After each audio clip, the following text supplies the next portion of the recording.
अस्सलाम वालेकुम। अमीन फारूकी हाजिर खिदमत है। नाजरीन, जैसा कि आपके इल्म में है कि सानिया डेरा इस्माइल खान जो कि पिछले हफ्ते दहशतगर्दों ने पाकिस्तान कस्टम इंटेलिजेंस डेरा इस्माइल खान के एंटी स्मगलिंग यूनिट पे फायरिंग करके 5 हमारे रुफ़का को शहीद कर दिया और उसके very next day custom check post Dera Ismail Khan पे दोबारा हमला करके रात की तारीकी में 2 मजीद हमारे कस्टम के होनहार अहलकारों को शहीद कर दिया। नाज़रीन, ये भी मैं बताता चलूं कि ये जो हमारे कस्टम के अहलकार हैं इसमें से 90% यानी कि 7 में से 5 लोग ऐसे हैं जो बिल्कुल यंग हैं, जिनकी उम्रें ज़्यादा से ज़्यादा 27 या 28 साल से ज़्यादा नहीं थी और ये बमुश्किल 2-2, 1.5 साल इनकी सर्विस थी और इनमें से ज़्यादातर की तो फर्स्ट पोस्टिंग थी डेरा इस्माइल खान में। और उनमें से कुछ ऐसे भी हैं जिनकी अभी रिसेंटली शादियां हुई थी। एक बच्चा ऐसा भी उसमें इंस्पेक्टर है जिसका ताल्लुक कागान से है और वो माँ बाप का अकलौता बेटा था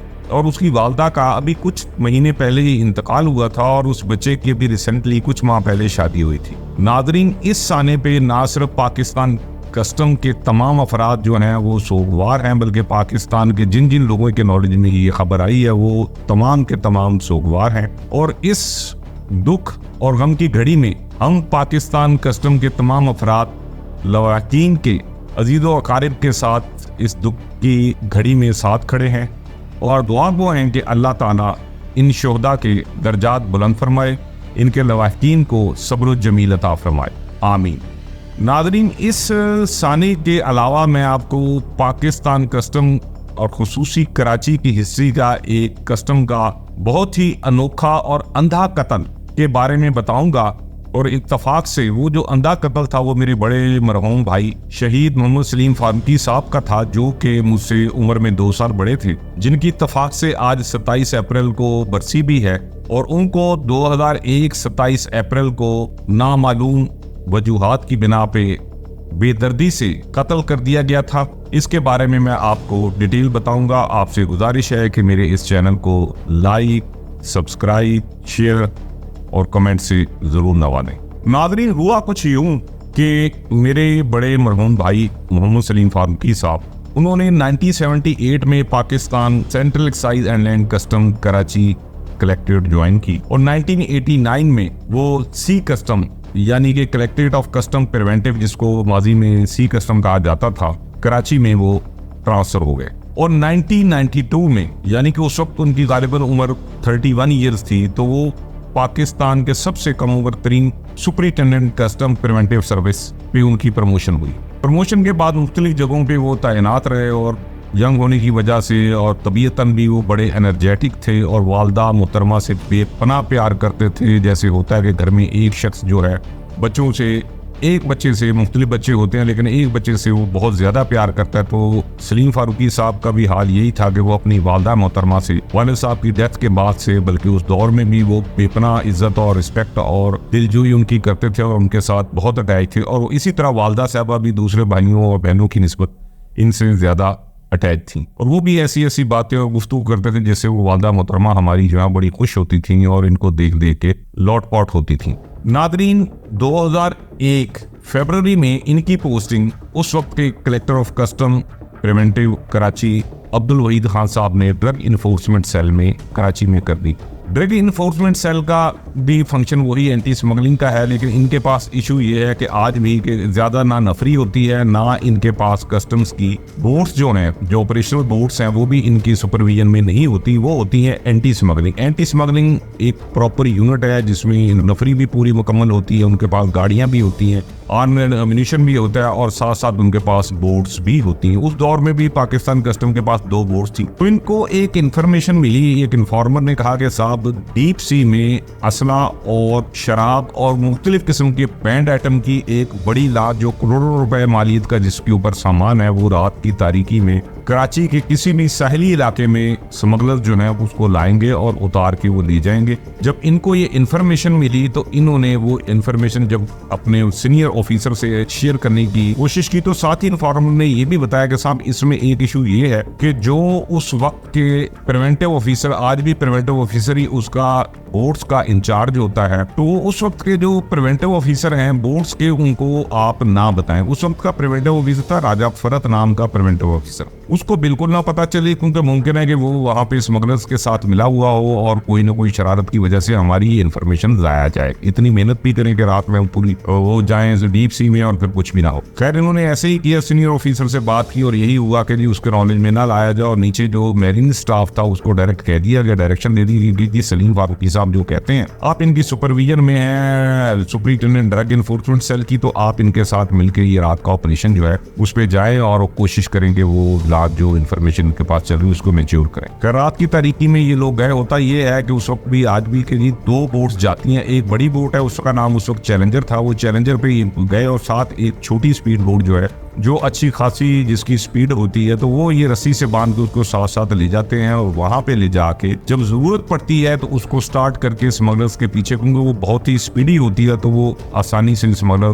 बोट्स को, स्मगलिंग वाली जो बोट्स होती हैं उनको वो जो है वो रोक लेती हैं। गहरे समुद्र में रात की तारीकी में ये बैठ गए। इन्फॉर्मर भी इनके साथ था। जब वहां पे ये बैठे तो पता चला कि जी वो इन्फॉर्मर ने कहा कि साहब ये बोट सामने जो आ रही है यही वो सस्पेक्टेड बोट है, इसको रोका जाए। कुछ फासले पे वो बोट थी। इन्होंने जब बड़ी लॉन्च को स्टार्ट करने का ऑर्डर दिया मेरीन सेक्शन के जो भी उनके वो थे ऑपरेट करने वाले, तो पता चला कि वो ऑपरेट स्टार्ट ही नहीं हुई। इन्होंने कहा भाई क्या इशू हो गया, जल्दी करो इसको। बोला साहब ये तो स्टार्ट ही। इन्होंने जंप लगाया, साथ 2-3 अपने जवान लिए असले के साथ, दूसरी स्पीड बोट पे इन्होंने गए और उसको कहा इसको स्टार्ट करो। जब उसको भी स्टार्ट किया तो वो भी स्टार्ट नहीं। लामहाना रिजल्ट ये निकला कि जनाब वो जो स्मगलर जो बोट लेके जा रहे थे वो इनकी आंखों से डिसअपीयर हो गई और वो चली गई और इनकी प्योर इन्फॉर्मेशन जो है वो जीरो हो गई। जवान थे, बड़े यंग थे, बलंट थे और इसी वजह से उन्होंने वहां पे आके किनारे पे वापस ऑफिस में आके इनकी तो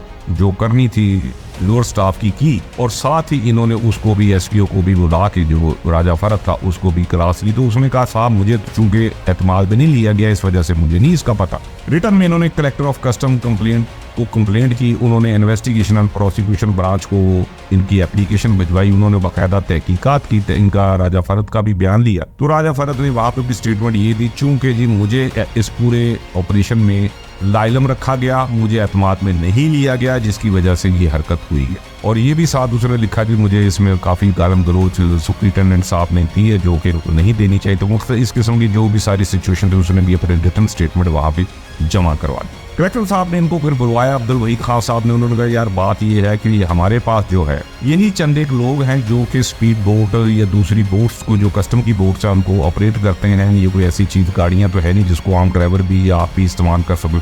वो भी ये है कि इनको वार्निंग दे के हम छोड़ देते हैं। तो मैं नेक्स्ट मंथ जो है तुम्हें एंटी स्मगलिंग का सुपरिटेंडेंट इंचार्ज लगाता हूँ कराची का और राजा फरत को वहाँ से हटाता हूँ। तुम अपनी मर्जी का जो है वहाँ पे प्रिवेंटिव ऑफिसर जो है वो इंचार्ज उसको लगा देना इसका मेरीन सेक्शन का, बोट्स वगैरह का। तो उन्होंने बोला ठीक है।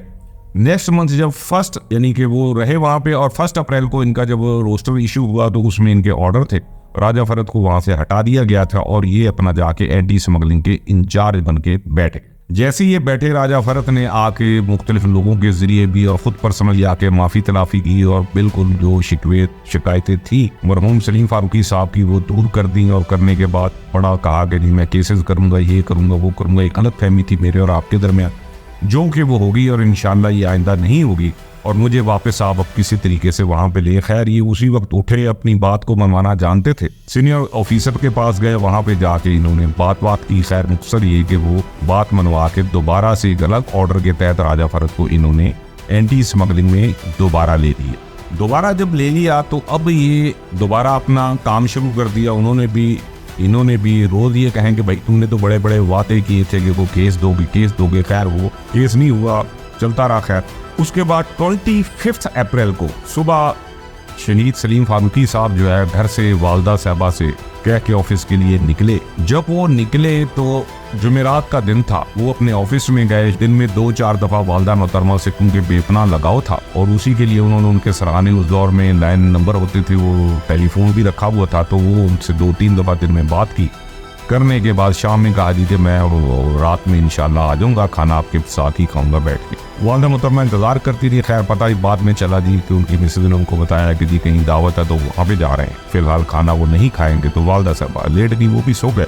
सुबह उठी तो उठते ही उन्होंने कहा जी वो कहाँ है, वो अभी तक क्यों नहीं आए, बाहर देखें गाड़ी वाड़ी भी नहीं आई। ऊपर फ़ोन किया उनके कमरे में तो पता चला कि जी वो तो आए नहीं है। मुझे उठाया गया, मैं भी उठ गया जल्दी, वो पता किया, उनके ऑफिस में फ़ोन किया, उन्होंने वायरलेस पे मैसेज दिया। वायरलेस पे मैं होल्ड पे रहा, वायरलेस बज रही है और कोई उनका गाड़ी में जो वायरलेस होती थी उसका कोई रिस्पांस नहीं मिला। वालदा साहबा जो है उसी वक्त बड़ी बेताब हो गई, जो जिंदगी में आज तक नहीं हुई थी। हमने कहा जी क्या इशू हो गया, वो पहले भी लेट आते रहे हैं तो आ जाएंगे, कोई सच इशू नहीं है। एंटी स्मगलिंग की एक्टिविटीज तो आपको पता है 2-3 दिन भी वो घर से बगैर किसी इजाजत के या आपको इन्फॉर्म किए हुए इंटीमेशन के वो चले जाते हैं, तो आ जाएंगे इंशाल्लाह, ऐसा कौन सा इशू है। उन्होंने कहा नहीं, मेरा दिल ये कह रहा है कि अल्लाह रहम करे कोई ना कोई हरकत हुई। तो बड़ी परेशानी हमें भी हुई। खैर वो फ्राइडे का दिन आ गया, फ्राइडे पूरा हम ढूंढते रहे, ऑफिस में भी गए, ऑफिस वालों ने बड़े मैसेजेस किए, इनके पास जो मोबाइल था उस पर भी फ़ोन वोन किए, तो पता चला कि जी कोई इनसे राब्ता नहीं हो पा रहा। नाज़रीन ये भी बताता चलूँ कि सलीम फारूकी साहब की जो शख्सियत थी, ना सिर्फ ये कि मेरे बड़े भाई थे तो इस वजह से मैं कह रहा हूँ, वो जहाँ भी जाते थे महफिल की जान होते थे। ख्वाह छोटा हो बड़ा हो बिला तफरीक वो हर एक के साथ हमदर्दी हुस्न सलूक से पेश आते थे और पर्सनालिटी माशाल्लाह वो बड़े खूबसूरत इंसान थे। और मैं अगर ये कहूँ कि पाकिस्तान के कस्टम के जो खूबसूरत तरीन लोग थे उस वक्त के, उनमें अगर इनका शुमार हो तो ये भी बेजाना होगा। और बड़े ही बुलंद बोल्ड, और जितने पाकिस्तान कस्टम के उस वक्त के सीनियर मोस्ट कलेक्टर्स मेंबर्स वगैरह थे, उनकी जो सख्त तरीन और एडमिनिस्ट्रेशन वाइज नंबर 1 थे, उनकी आँख का तारा थे। और आज काफ़ी अरसा होने के बावजूद भी वो लोग जो उनके साथ मुंसलिक थे या उनसे उनका राब्ता था, वो आज भी उनकी बड़े बेदंग और ज़बरदस्त अल्फाज में उनको खराज तहसीन पेश करते हैं। बल्कि कुछ 21-20 ऑफिसर ग्रेड के और कस्टम के ऑफिसर ने जिनसे मेरी मुलाकात हुई, उन्होंने उनको ये कहा कि ये जो है डायनामिक पर्सनैलिटी के मालिक थे। अल्लाह ने उनको इतनी खुदादा सलाहियतें दी हुई थी और किसी न किसी कामयाब इंसान के पीछे कोई ना कोई औरत का, जैसे कहते हैं कि जी किरदार होता है, तो उसमें उनकी टोटल कामयाबी के पीछे उनकी वालदा मोहतरमा का बेपनाह किरदार था, उनकी बेपनाह दुआएं थी। और वो इसी वजह से उनको बेपनाह अल्लाह की ज़ात के बाद अगर दुनिया में किसी को पूछते थे तो वो उनकी वालदा मोहतरमा थी, और वालदा मोहतरमा भी उनके लिए बेपनाह वो करते थे। बहुत सारी ऐसी चीज़ें होती थी कि जी वो जब कहीं जाते थे कि जी अम्मा मेरा ये काम जो है वो फंस गया है, अब आप दुआ करें, और फ़ोन कर करके कहते थे जी दुआ की, आपने दुआ की? वो हाँ जी मैंने दुआ कर ली। वो जैसे ही वो होता था मिठाई विठाई ला के उनके कदमों में रखते थे, बिल्कुल उनको पीरों की तरह पूछते थे बारह। तो नाजरीन जब दफ्तर से भी कुछ नहीं पता चला, अब घर आ गए बड़ा परेशान ये वो। खैर उनके ड्राइवर से पता किया गया तो वो भी आ गया घर पे, जो सरकारी ड्राइवर था, तो उसने बताया जी कि रात को राजा फरत नामी जो उनका सबॉर्डिनेट था प्रिवेंटिव ऑफिसर, उसके घर पे जो केमाड़ी में, केमाड़ी कराची के इलाके में सरकारी घर है, वहाँ पे फिश की दावत थी, जिसमें डीएसपी पुलिस, सिंध पुलिस जो मरहूम भाई के दोस्त थे जावेद असलम साहब वो भी हैं, राजा यूसुफ हबीब जो प्रिवेंटिव ऑफिसर उनके अंडर में थे सलीम फारूकी भाई के, वो भी हैं। राजा फरत के घर पे दावत थी और भी 2-3 लोग कस्टम के थे। तो वो मैं गया हूँ उनको वहाँ पे मैंने ड्रॉप किया, तो रात को 1 बजे के करीब उन्होंने मुझे अंदर बुलाया और कहा बेटा ये गाड़ी की चाबी मुझे दे दो, तुम अभी चले जाओ घर, तुम्हारा घर भी करीब ही है, वॉकिंग डिस्टेंस पे है, केमाड़ी में तुम गवर्नमेंट के कस्टम के फ्लैट्स में रहते हो, जाके सो जाओ। सुबह जिस इन्फॉर्मेशन पे मैंने तुम्हें कहा तुम वहाँ पे जाके वो बैठ जाना और मुझे फिर बताना, और मैं खुद घर चला जाऊंगा गाड़ी ड्राइव करके, मैं भी थोड़ी देर में निकल रहा हूँ, चाबी मुझे दे दो। तो उसने उनके घर में चाबी दिया, तो उस वक्त वो खाना उनका तकरीबन ख़त्म हो चुका था, जो फिश वगैरह उन्होंने बनाई थी वो खा चुके थे। उसके बाद वो घर आ गया और घर आके सारा दिन उसने सो गया। सुबह उठ के वो ऑफिस में गया, ऑफिस में जाकर उसने सलीम फारूकी साहब का पूछा और उसके कि नहीं वो पता चला, और वायरलेस पे भी मैसेजेस दिए, वायरलेस पे भी नहीं चले। और शेरा जो था, शेर मोहम्मद ड्राइवर जो शेरा था, उसके साथ सलीम फारूकी साहब बेपनाह प्यार करते थे, दिली लगाव था उसको, अपनी औलाद से भी ज्यादा वो दिल से उसकी इज्जत और रिस्पेक्ट करते थे। और शेर मोहम्मद भी मियाँ वाली का बड़ा खानदानी और बेहतरीन किस्म का, जबरदस्त किस्म का जिसको कहा जाए, वो ड्राइवर था और है अभी भी कस्टम में। अल्लाह उसको जिंदगी दे, सेहत दे, तंदुरुस्ती दे, अपनी ईमान में रखे।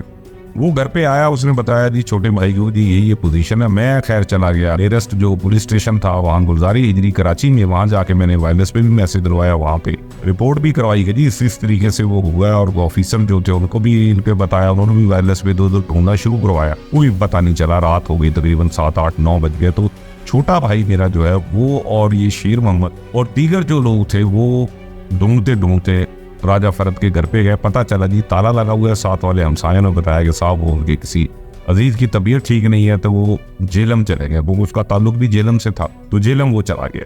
खैर ये ढूंढते जो और लोग थे उनके घर पे गए, पता चला राजा यूसुफ भी जो प्रिवेंटिव ऑफिसर था, भाई का सबॉर्डिनेट था, रात को वो भी वहाँ पे था, उसको फ़ोन किया पहले तो उसने कहा मेरे घर पे नहीं है, फिर उसने जब इन्होंने सख्ती थोड़ी सी की तो उसने कहा जी मेरे घर पे आप आ जाओ मैं मिलवाता हूँ। जब उसके घर गए तो साथ कुछ दोस्त और भी थे मरहूम भाई के, तो इसने छोटे भाई ने कहा ये ज़रा थोड़ा जज्बाती भी है कि इसको मैं उठा के ले आता हूँ, ला के तो इसको पुलिस के हवाले करते हैं, वहाँ फिर इसको दूसरे तरीके से पता करवाते हैं।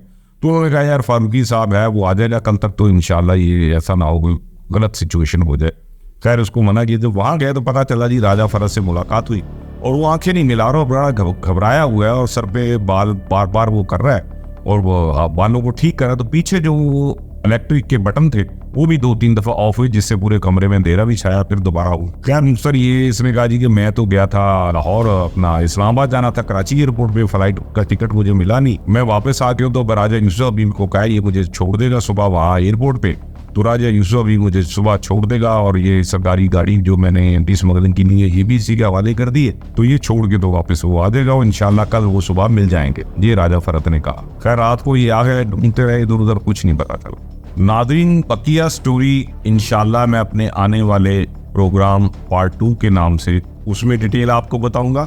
आपसे गुजारिश है कि जब तक के लिए इजाज़त दीजिए और साथ ही साथ मेरे इस चैनल को सब्सक्राइब, लाइक, शेयर और कमेंट से ज़रूर नवाजें। अल्लाह आपका व हमारा हामी और नासिर हो। अल्लाह हाफिज़।